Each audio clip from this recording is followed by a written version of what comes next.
Now let's talk about China's defense companies. They have been in the spotlight over the past week. Investors were making big bets on Chinese companies. Their shares were soaring. That rally ended today. Chinese defense stocks are under pressure. The sell-off hit major players like AVIC, Chengdu Aircraft. They are the makers of the J-10 fighter jets. AVIC stock price fell by over 9% today. Similarly, shares of Zhuzhou Hongda Electronics fell by over 6%.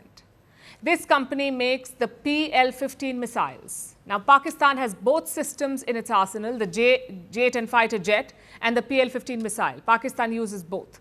They were deployed against India last week. And this is when their stocks shot up. But they failed to perform, and then the fighting stopped. So investors who had bet on a longer conflict lost money. Their bet failed. Their calculation was quite simple. If India and Pakistan continue to fight, more Chinese arms would be sold to Pakistan. And on paper, this made sense. China remains Pakistan's largest weapon supplier.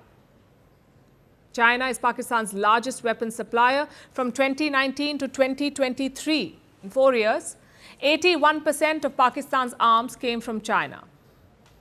That's over $5 billion in sales. China has a virtual monopoly over Pakistan's defense supplies, so a longer operation with India would have meant more orders and more sales for these companies. But that's not how it played out. So the stocks fell. A bigger worry, though, is how the Chinese weapons performed or failed to perform, especially the PL-15 missile. This was used in combat for the first time last week, the PL-15. Pakistan fired several Chinese missiles at India. None of them hit the mark. India's air defenses intercepted almost all of them. Several pieces of the Chinese missile landed on Indian soil. In at least one case, an entire missile came down nearly intact. It was found in the Indian state of Punjab. You can see the pictures. This is a border state in North India. And since then, missile debris has been recovered from multiple locations in India. There are new photographs almost every day. They show the rear body of the missile and its guidance section. Again, these parts appear to be intact, as if the missile never went off. There could be several explanations for this.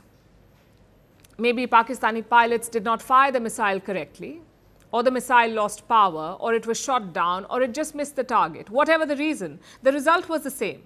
The missiles proved to be duds. They fell on the ground, mostly undamaged. And this is very bad publicity for the company that makes them. These pictures are circulating the world over. They would certainly make China's defense clients think twice. Who would buy a weapon that does not do its job? The wreckage is now with the Indian authorities. It is a valuable asset. It can reveal key details about the missile's range, design, and vulnerabilities. This can help India build countermeasures. It also exposes the enemy's weaknesses. For intelligence agencies, this is a major gain. For China, it is a strategic setback. And this isn't the only one. Last week's hostilities also exposed China's air defense systems, like the HQ-9 and HQ-16. Both are Chinese-made. Both are operated by Pakistan. They are copies of the Russian systems, the S-300 and the S-400 systems. The Chinese machines are modeled on the Russian ones. Defense experts often describe them as cheaper copies. But they proved to be very costly for Pakistan because they failed. Indian forces breached these Chinese defenses last week. At least 3 locations were compromised: Lahore, Chaklala, and Sialkot. In each case, Chinese air defense systems were neutralized by India, and that raises serious questions about their real-world performance. So the market reaction was only to be expected. They were hoping for profits from a sales boost. Instead, they're getting scrutiny after delivering a disaster.